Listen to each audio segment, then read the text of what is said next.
بسم اللہ الرحمن الرحیم، السلام علیکم ورحمۃ اللہ وبرکاتہ۔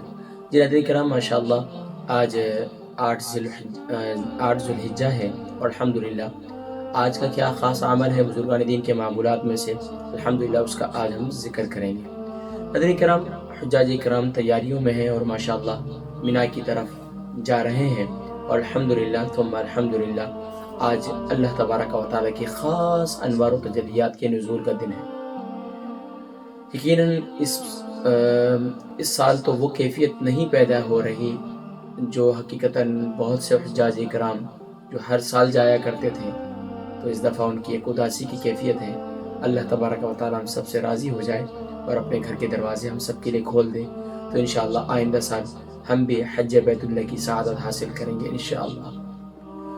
ناظرین کرام، 8 ذو الحجہ میں بعد نماز فجر جو بزرگان دین کے معمولات میں ملتا ہے وہ سورہ اخلاص کی کثرت ملتی ہے۔ بعد نماز فجر سورہ اخلاص اگر آپ 100 مرتبہ پڑھ سکیں تو بہت برکتیں آپ کو حاصل ہوں گی۔ سورہ اخلاص بعد نماز فجر کی اس کی تلاوت کریں 100 مرتبہ۔ بعد نماز ظہر، بعد نماز فجر پڑھنے کے بعد جب آپ اگر جاگ رہے ہیں اور معمولات کے اندر مصروف ہیں اور ماشاءاللہ روزہ بھی ہیں تو کثرت کے ساتھ سبحان اللہ، الحمدللہ، اللہ اکبر، اور یا تکبیرات میں اللہ اکبر اللہ اکبر یا اللہ اکبر کبیرہ والحمدللہ کثیرہ سبحان اللہ بکرۃ و اصیلا، یہ کلمات کہے جائیں، یا پھر لبیک اللہم لبیک لبیک لا شریک لک لبیک ان الحمد والنعمت لک والملک لا شریک لک، ان کلمات کو پڑھا جائے تو بے شمار برکتیں نصیب ہوں گی۔ یعنی فجر سے لے کر جو ظہر کے درمیان کا وقت ہے اس میں، اور اس کے بعد آپ ظہر کی نماز کے بعد آپ جو ہے وہ سورہ فلق، سورۃ الفلق اول آخر درود شریف کے ساتھ آپ سورۃ الفلق جو ہے یہ بھی 100 بار پڑھیں تو بے شمار برکتیں نصیب ہوگی۔ سب سے بڑی بات یہ ہے اللہ تبارک و تعالی حاسدین کے حسد سے، ساحرین کے سحر سے، اور اللہ تبارک و تعالی بے شمار لاتعداد دشمنوں کے شر سے اور مخلوقات کے شر سے محفوظ فرمائیں گے۔ بعد نماز ظہر یہ عمل کریں۔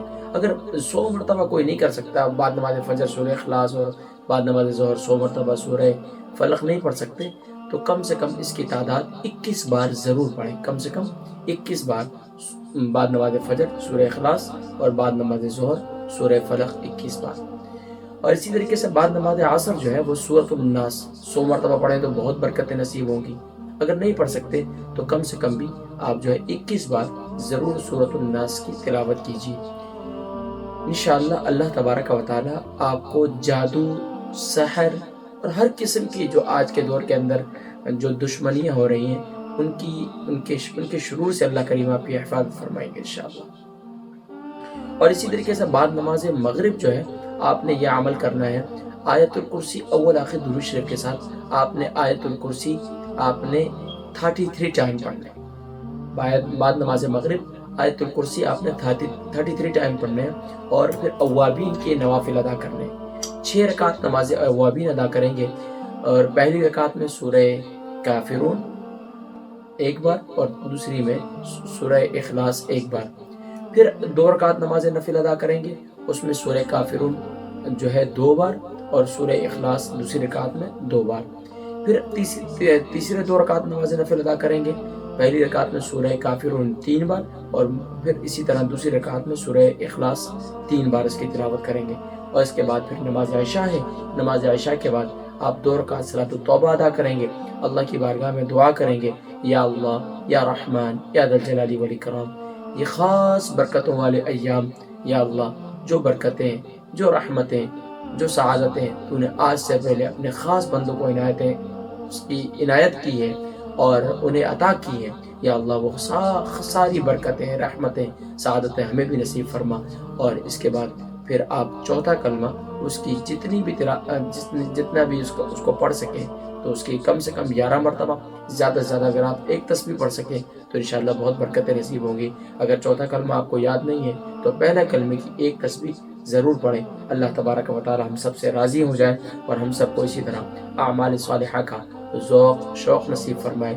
انشاءاللہ العزیز یوم عرفہ کا بہت خاص عمل جو ہے وہ انشاءاللہ میں ذکر کروں گا اگلی نشست میں، لیکن اس امید کے ساتھ کہ انشاءاللہ آپ یہ پیغامات، یہ اعمال صالحہ خود بھی اختیار کریں گے اور اپنے ملنے جلنے والوں کو اور تمام امت مسلموں کو ضرور پہنچائیں گے۔ اللہ تبارک و تعالی ہم سب کے تمام نیک اعمال کو اپنی بارگاہ میں قبول و منظور فرما کر ہم سب کے تمام مرحومین کی بخشش و مغفرت فرمائے۔ ملاقات ہوگی انشاءاللہ اگلی نشست میں یوم عرفہ کے خاص اعمال اور وظائف کا۔ لیکن یہ ذہن میں رکھیں ناظرین کرام کہ یوم عرفہ کا روزہ آپ نے ضرور رکھنا ہے، کیونکہ یوم عرفہ کا روزہ سبحان اللہ 1 سال پچھلے گناہوں کا اور 1 سال آئندہ گناہوں کی تلافی کا سبب ہے۔